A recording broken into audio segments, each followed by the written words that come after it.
क्या आपने कभी सोचा है कि राज्यसभा के सांसद जनता सीधे क्यों नहीं चुनती और हर 2 साल में राज्यसभा चुनाव क्यों होते हैं, जबकि लोकसभा की पूरी तरह सदन कभी भंग नहीं होती।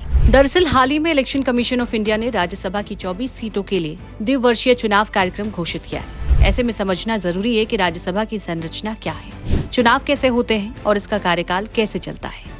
भारत की संसद के 2 सदन होते हैं, लोकसभा और राज्यसभा। राज्यसभा को काउंसिल ऑफ स्टेट यानी कि राज्यों की परिषद कहा जाता है, क्योंकि इसका उद्देश्य राज्यों की आवाज को राष्ट्रीय कानून निर्माण प्रक्रिया में शामिल करना है। इसका प्रावधान भारतीय संविधान के अनुच्छेद 80 में दिया गया है। संविधान के अनुसार राज्यसभा में अधिकतम 250 सदस्य हो सकते हैं। 238 सदस्य राज्यों और केंद्र शासित प्रदेशों से चुने जाते हैं, जबकि 12 सदस्यों को राष्ट्रपति नामित करते हैं। ये नामित सदस्य साहित्य, विज्ञान, कला और समाज सेवा जैसे क्षेत्रों में विशेष योगदान देने वाले लोग हैं। वर्तमान में राज्यसभा की प्रभावी सदस्य संख्या 245 है। अब सबसे महत्वपूर्ण बात, राज्यसभा चुनाव सीधे जनता नहीं कराती।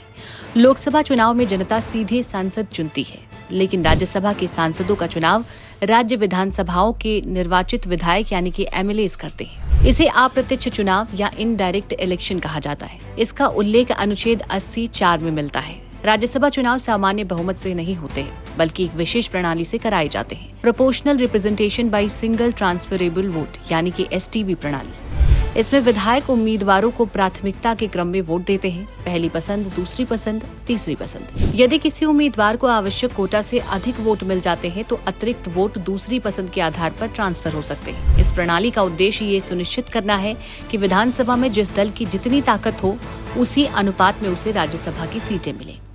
अब बात कार्यकाल की। राज्यसभा सांसद का कार्यकाल 6 वर्ष का होता है, लेकिन राज्यसभा कभी भंग नहीं होती, इसलिए इसे पार्लियामेंट हाउस यानी कि स्थायी सदन कहा जाता है। हर 2 वर्ष बाद लगभग 1/3 सदस्य रिटायर होते हैं और उनकी सीटों पर नए चुनाव होते हैं। इसी वजह से इन्हें बाइनियल इलेक्शन यानी कि द्विवर्षीय चुनाव कहा जाता है। अगर किसी सदस्य का इस्तीफा, निधन या अयोग्यता के कारण कार्यकाल बीच में समाप्त हो जाए तो उस सीट के लिए उपचुनाव यानी कि बाई इलेक्शन कराया जाता है। ऐसे चुनाव में चुना गया सदस्य नया 6 साल का कार्यकाल नहीं पाता, बल्कि केवल शेष कार्यकाल पूरा करता है। और अंत में भारत के उपराष्ट्रपति राज्यसभा के पदेन यानी कि एक्स ऑफिको चेयरमैन होते हैं, जबकि राज्यसभा अपने सदस्यों में से उपसभापति का चुनाव करती है। यही वजह है कि राज्यसभा भारतीय लोकतंत्र में निरंतरता, संघवाद और संस्थागत स्थिरता का महत्वपूर्ण स्तंभ मानी जाती है।